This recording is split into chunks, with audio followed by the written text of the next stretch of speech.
Special education. What do parents need to know?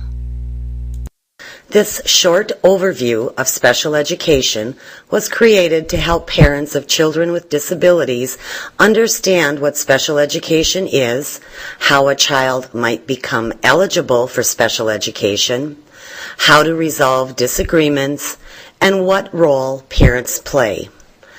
Developed by Pacer Center, it is funded in part by a grant from the Minnesota Department of Education. As a parent, you're involved in every step of educating your child with disabilities. This presentation is the first step in helping you understand your rights and responsibilities. Each state is required by federal law to have an organization where parents of children with disabilities can find support and information about special education. Pacer is that organization for Minnesota. Pacer works with parents of children with any disability from birth to age 26 throughout Minnesota. Contact information for Pacer Center and the Minnesota Department of Education appears on the last slide.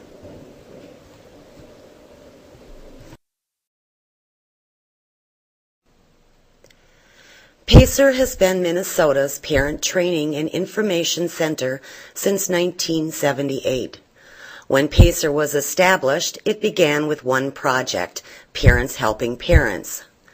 Then as now, Pacer was staffed primarily by parents of children with disabilities dedicated to educating other parents and improving the lives of children with disabilities throughout Minnesota. The original philosophy of Parents Helping Parents remains the foundation. Today, Pacer offers more than 30 programs such as the Simon Technology Center and Count Me In Puppets for parents, students, professionals, and other parent organizations. Pacer's board includes parents of children with disabilities.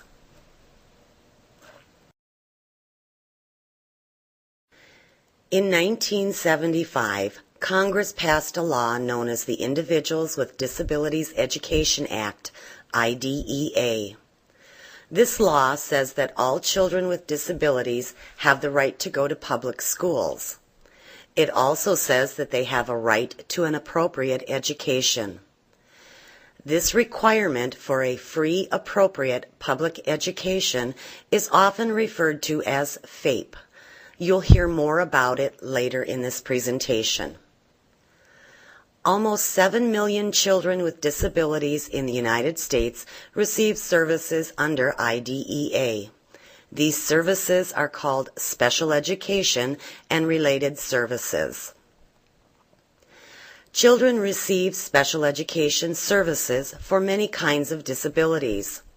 The disability categories that qualify for special education are autism, cognitive delay or mental retardation, deaf-blindness, developmental emotional disturbance, hearing impairment including deafness, learning disability, physical impairment, speech or language impairment, vision impairment including blindness, traumatic brain injury, and other health impairments. Special education is designed to meet the unique needs of each child.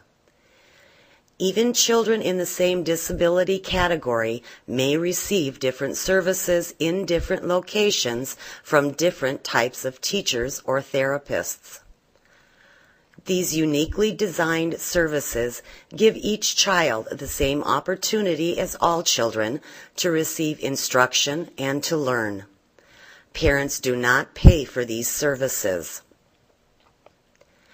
A child's special education plan is written down on a document called an Individualized Education Program, or IEP.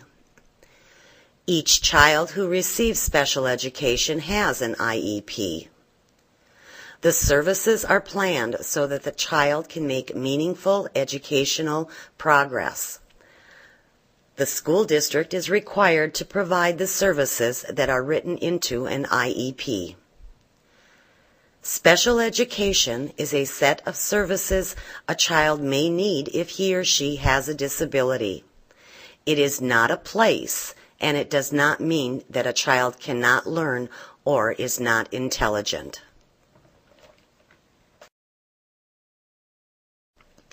More than 30 years of research and experience have shown that strengthening parent involvement leads to more effective education of children with disabilities. Federal and state laws are very clear that schools must include parents at every step of the special education process. The steps are listed on the next slide.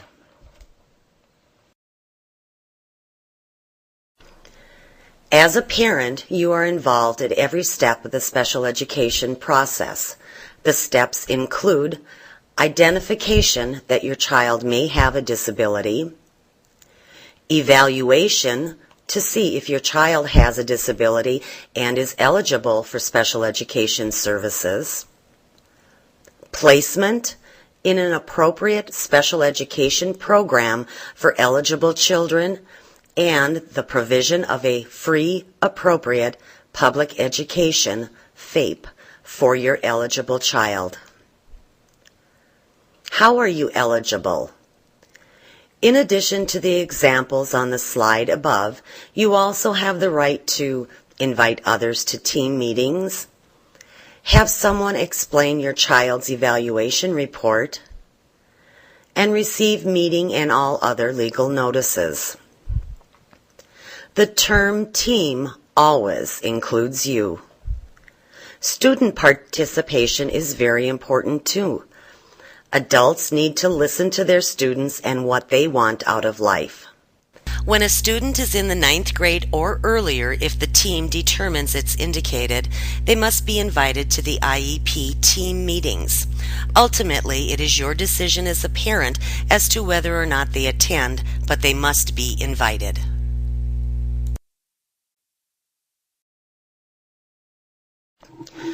As a parent, you are your child's best supporter. The following tips can help you be an effective advocate for your child. Understand your rights. This presentation is a good first step toward understanding your special education rights and responsibilities. Learning about the Notice of Procedural Safeguards given to parents by the school district is another way. The last slide in this presentation lists more places to find resources. Prepare for and attend meetings.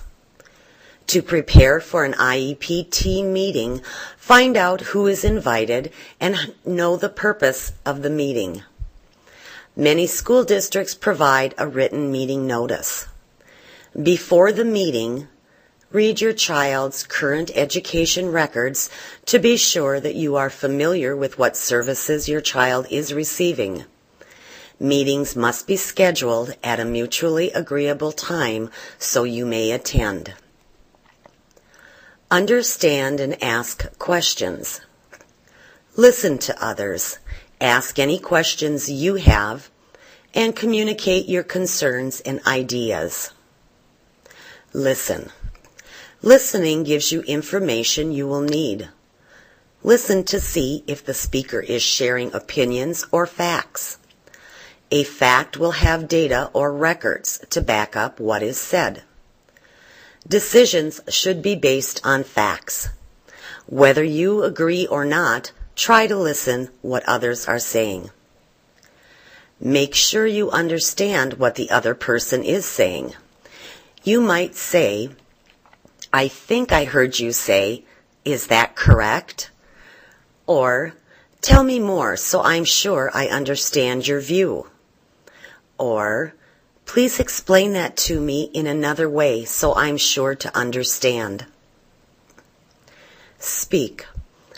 Be as clear and direct as possible so that others will understand what you have to say.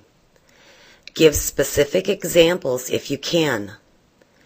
Keep the emphasis on what your child needs, not simply on a service you may want for your child. Put things in writing. When you request something from the school, do so in writing. Documenting your requests and expecting the school to respond in writing is part of the process of special education. Recognize different roles you and the school staff play. Neither you nor the school can educate your child alone. Understand the different roles and backgrounds of each participant may help you and schools work together more effectively. Here are some differences to consider. Educators have chosen their careers in education, while most parents do not know that they will have a child with a disability. You will be involved with your child for life, while most educators will be involved with your child for a much shorter time. Educators have formal training and receive payment for their role. Public school personnel are employed by a government agency, which is the school. Both you and educators have the goal of developing an appropriate IEP and education for your child. Exchange information in your native language. If English is a second language for you, ask to have information provided to you in your native language. The school must provide a method, such as an interpreter, so you can understand what the school says and educators can understand what you say.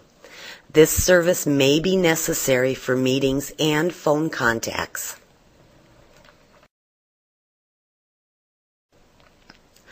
Now that you have a definition of special education and understand your role as a parent, consider how special education and regular education fit together. All children, including those with disabilities, have a right to a public school education where the general curriculum is taught. Students are expected to be taught academic subjects and to make progress in the general curriculum. Children who have a disability that substantially limits a major life function, such as learning or walking, may have additional rights under Section 504 of the Rehabilitation Act of 1973. This law prohibits discrimination based on disability. A Section 504 accommodation plan tells what a school will do to give this child with a disability access or accommodations so that the child can participate in public school education on an equal basis. For example, a girl who has diabetes may need to go to the nurse's office every day to have her blood sugar tested in order to be safe at school. A boy who has ADHD may need more freedom to move around the classroom. Currently, 13% of Minnesota school children receive special education services as defined on Slide 2. They have the right to a public school education, the right to accommodations so they can fully participate, and the right to special education instruction. In summary, when you look at the circles on the slide, children who qualify for special education have access to full participation in the general curriculum as well as the right to receive specialized instruction. They also have the protections of non-discrimination under the Section 504.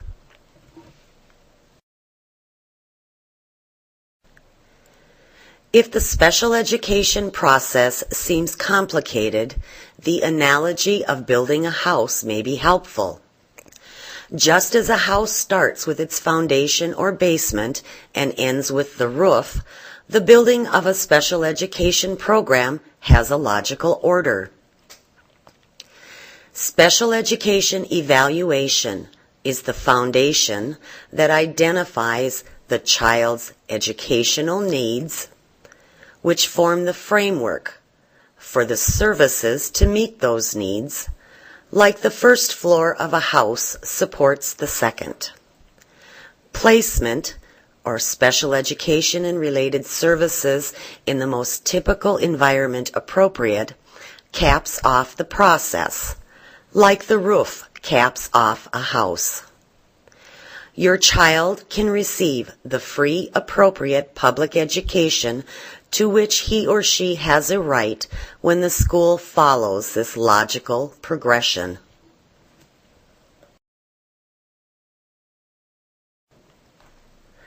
The special education process starts with evaluation, which is planned jointly by you and the school. There are 3 types of special education evaluations. The initial or first evaluation begins the process. It requires your consent and will answer these questions.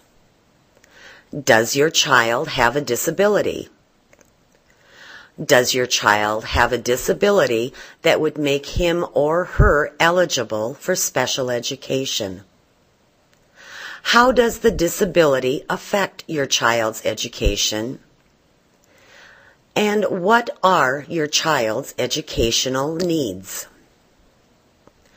A re-evaluation must be done at least every 3 years unless the IEP agrees to do it sooner. Part of the re-evaluation may include review of existing data or information. The team can decide if additional data is needed. Parents can request additional assessments or refuse re-evaluation in writing. The purpose of re-evaluation is to determine if your child continues to have a disability, your child's current levels of performance and educational needs, and if your child continues to be eligible for special education. You may request an independent educational evaluation, IEE, in writing if you disagree with the school's evaluation. An IEE request may be made once per evaluation. The school will respond to the IEE request in writing in one of 2 ways. If the school says yes, the IEE will be at no cost to you and the team will plan it to meet school criteria for evaluation. If the school says no, the school must begin a due process hearing to prove that its evaluation was correct. Note, an IEE may also be done at your expense. You may choose to have an IEE at any time and pay for it with health insurance or at your own expense. For example, you may have your child evaluated at a medical clinic or by a private therapist. You may share the results with the school, but are not required to do so. The school must consider the results, but they are not required to follow the recommendations made in such an evaluation.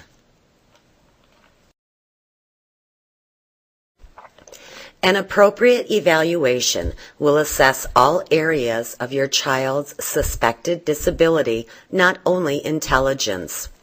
It will identify all needs, even those not commonly associated with a particular disability. An evaluation must use different ways to gather information, such as observations, interviews, and formal assessment tools. It must include information from parents, and it may not discriminate against your child in any way.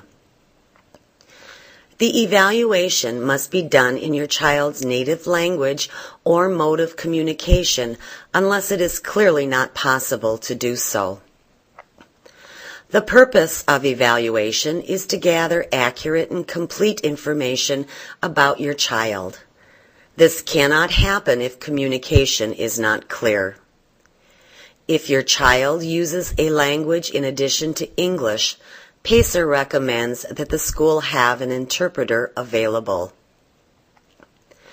Different kinds of assessments include tests, medical reports, observations, review of your child's work, interviews with teachers, interviews with you. You may ask questions about evaluations, such as, are tests accurate for a child like mine? How do you know? Is the evaluator experienced in testing children like mine? Will the evaluation be in my child's first language?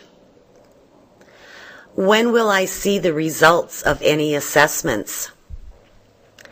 What can I do if I disagree with the results?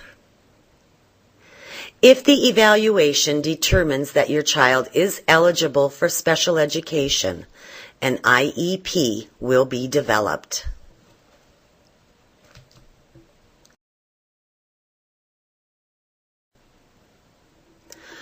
When your child is eligible for special education through the evaluation process, an individualized education program, IEP, will be developed by an IEP team. IEP team members must include you, your child's special education teacher, your child's regular education teacher, if your child is or will soon be in a regular education classroom, a district representative who is able to provide or supervise special education and who knows about the general education curriculum and the district's resources. Someone who can talk about the results of your child's evaluation. The team also may include your child, if appropriate. Your child must be invited if the team is planning transition to adulthood. And others invited by you or school staff who have expertise about your child's education. As a parent, you decide if a person has expertise.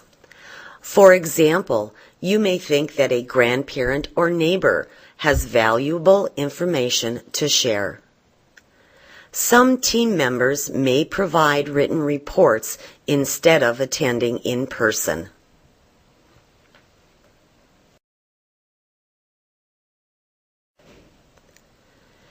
The IEP team must discuss and take seriously what your child can do well, your concerns and priorities for your child's education, the results of any recent evaluations done by the school,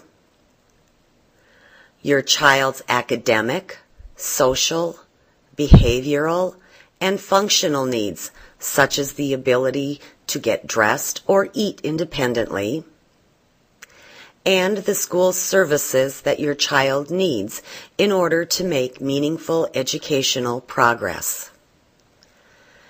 The team will also talk about special factors such as what to do when behavior affects learning,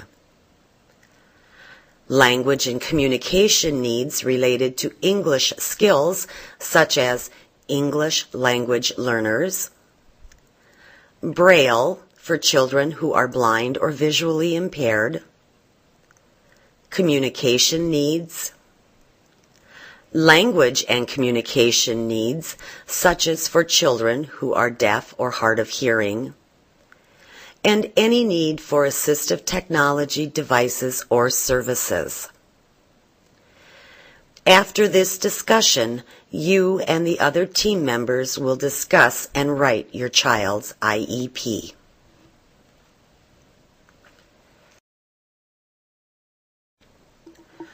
Goals are the heart of the IEP. Remember the analogy of the house on slide 7? Your child's needs, which are found in evaluation, are developed into goals and services. Goals must relate to skills or behavior needed to make progress in the general curriculum or other appropriate educational activities. The IEP team will ask these questions. What skill or behavior needs to change? What is your child's current level in this skill or behavior? What can your child reasonably achieve in 1 year? What steps, the objectives, are needed to accomplish the goal? And how will performance be measured? The team discussion of these points will lead to writing IEP goals. Goals are usually written for 1 year and state what is reasonable for your child to accomplish.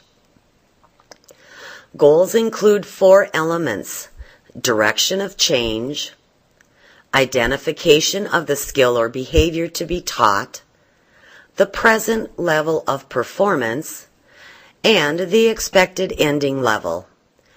For example, a goal might be: the student will increase, that's the direction of change, written language skills, the skill or behavior to be taught, from writing only phrases, the present level of performance, to writing complete simple sentences as recorded in teachers' records, the expected ending level.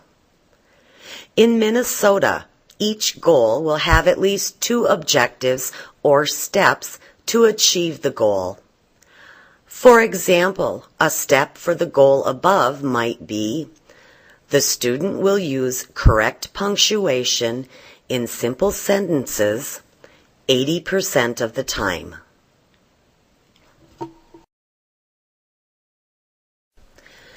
Your child's IEP will also describe progress measurement. The IEP will state by what method and how often you will be informed of your child's progress on each IEP goal. Accommodations. An accommodation provides support or services so your child can advance towards accomplishing annual IEP goals, be involved and make progress in the general curriculum as much as possible, and participate in extracurricular and other non-academic activities as much as appropriate. Dates and places. The IEP will list when services begin. It will state how often, where, and for how long each service will be provided. Transition. By the time your child is in the 9th grade or younger if needed, the IEP must list the services he or she needs to move from school to adulthood. It includes such things as job skills and home living skills. Age of majority. Most children become legal adults by a specific age. The age of majority is 18 in Minnesota. A year before this happens, the IEP must state that the child has been told of the rights that will be transferred to him or her. Most young people will have the right to plan and develop their own special education services at age 18. This includes agreeing or disagreeing to their IEP. The school also must inform the parents of the transfer of rights from parent to the child. Parents will continue to receive meeting notices and have the right to see their child's school records. Some children do not have the capacity to make their own educational and other decisions. These children need a legal guardian. If the parent becomes the legal guardian for the child who is 18 or older, the parent will continue to make educational decisions. State and district tests. States and districts test all children in certain grades. The IEP must list any accommodations that a child needs when the tests are given. An accommodation might mean more time or a different room in which to take the test. These accommodations also will be used for regular schoolwork. Some children with significant disabilities will use an alternate test.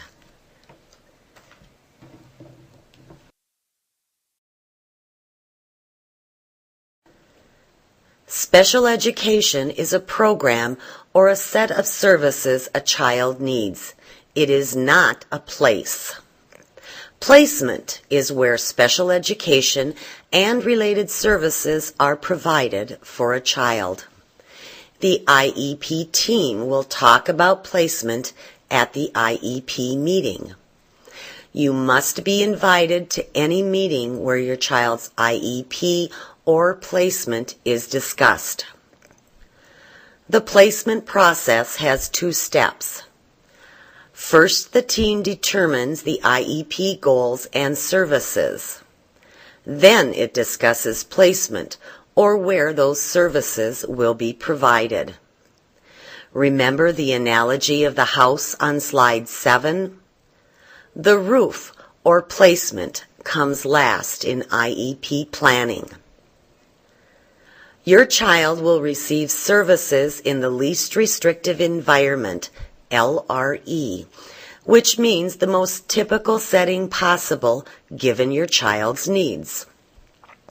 The most typical setting is the regular education classroom with children who do not have disabilities, and that will be the first placement setting to consider. The team will talk about the supports and services your child would need in order to succeed there. If the team agrees that your child cannot succeed in the regular classroom, even with the special supports or services, you and other members of the team may consider other placements such as a special education classroom for children with disabilities for all or part of the school day, a special school for children with disabilities, a hospital, institution, or other setting such as your home. Remember, you must always be part of the team that decides where services are provided.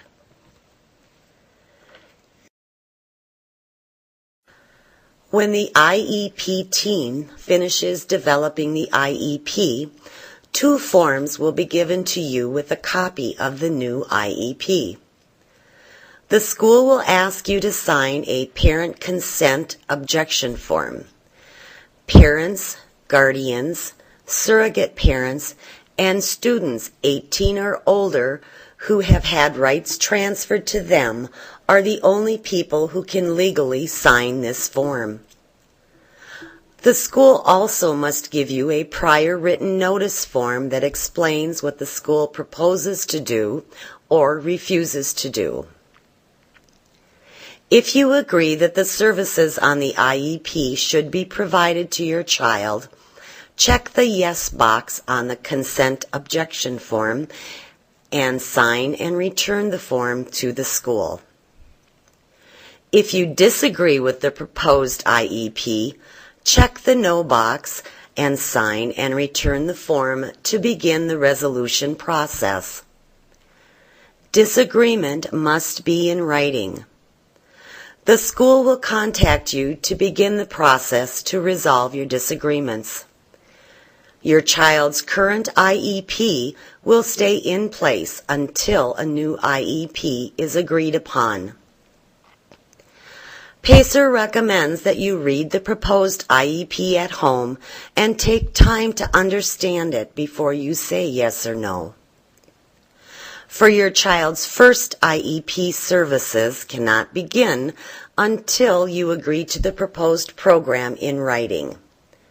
For IEPs in the following years, you must respond in writing to the proposal within 14 calendar days from the date the district has sent the notice. If you don't, the plan can go into effect as written. Also remember that you and the rest of the team can review and revise the IEP, even if a year has not passed, when any goals are accomplished, there is insufficient progress on any goals or in the general curriculum, as shown by IEP progress reports and general education report cards, if new evaluation information is available, or you provide new information.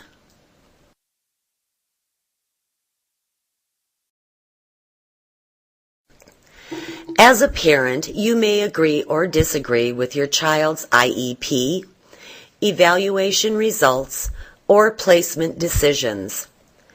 Due process rights protect your right to help plan your child's educational program. These rights also provide steps for you and the school to try to reach an agreement. Each school district must give you a copy of its due process rights, also called the Notice of Procedural Safeguards, at least once a year. There are many ways to resolve disagreements. Here is a brief summary. A meeting with the school staff is the first step in finding agreement. Talk with the special education team about your differences and be clear about why you do not agree. This often is the easiest way to solve a problem. If it is not successful, then try any of these other steps. If you do not know which method might work best, you may call Pacer Center to discuss your options. Conciliation is a meeting with school district staff to discuss and make decisions about your concerns. Not all team members are required to be present, and usually a higher level district representative will attend.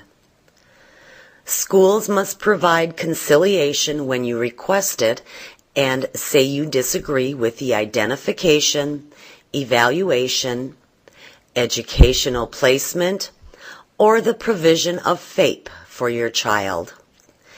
Within 5 business days of a conciliation meeting, you will be sent a copy of the meeting summary and a new IEP if the team agreed to any changes. Mediation is a meeting between you and the school district. The most common issues for mediation are communication breakdown, distrust, and different perception of your child's needs. You and the school must both agree to try mediation, or it cannot be held. A person who does not work for the school runs the meeting and helps both sides find agreement. This person is called a mediator. The mediator is not a decision maker. If you and the school reach agreements, these are written on an agreement form that is signed by both parties. The agreement is enforceable. A facilitated IEP is an IEP team meeting that is run by an impartial facilitator who is not employed by the school. The goal of a facilitated IEP meeting is to develop an IEP that the parents and school can agree upon. This type of meeting is often held after the team has met several times but failed to develop a complete IEP to which all parties agree. A due process hearing may be requested either by you or the school. The Minnesota Department of Education has a sample request form. Schools will have legal representation, so you are advised to seek legal representation too. When you request a due process hearing, the school must offer mediation or a resolution meeting before the hearing to see if an agreement can be reached before going to the hearing. If you go to a due process hearing, a hearing officer, not you or the school, makes the final decision. A state complaint can be filed when you or anyone believes the school district is not following your child's IEP or special education laws. Advocacy groups sometimes file complaints too. Pacer Center has developed a parent-friendly complaint checklist that will help you as a parent organize your concerns for a complaint and assure that you have the required components included. Complaint forms are available either at the school district office or through the Minnesota Department of Education. MDE is the agency that investigates complaints and decides if a school district has violated a law. If it has, MDE will order the school to remedy the situation.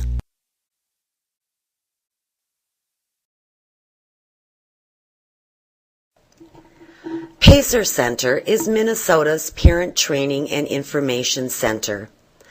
PACER provides individual assistance, workshops, publications, and other resources to help families make decisions about education and other services for your child or young adult with any disability. Most services are free for parents. You may reach PACER at 952-838-9000. In Greater Minnesota, call 800-537-2237 toll-free or visit the PACER website at www.pacer.org.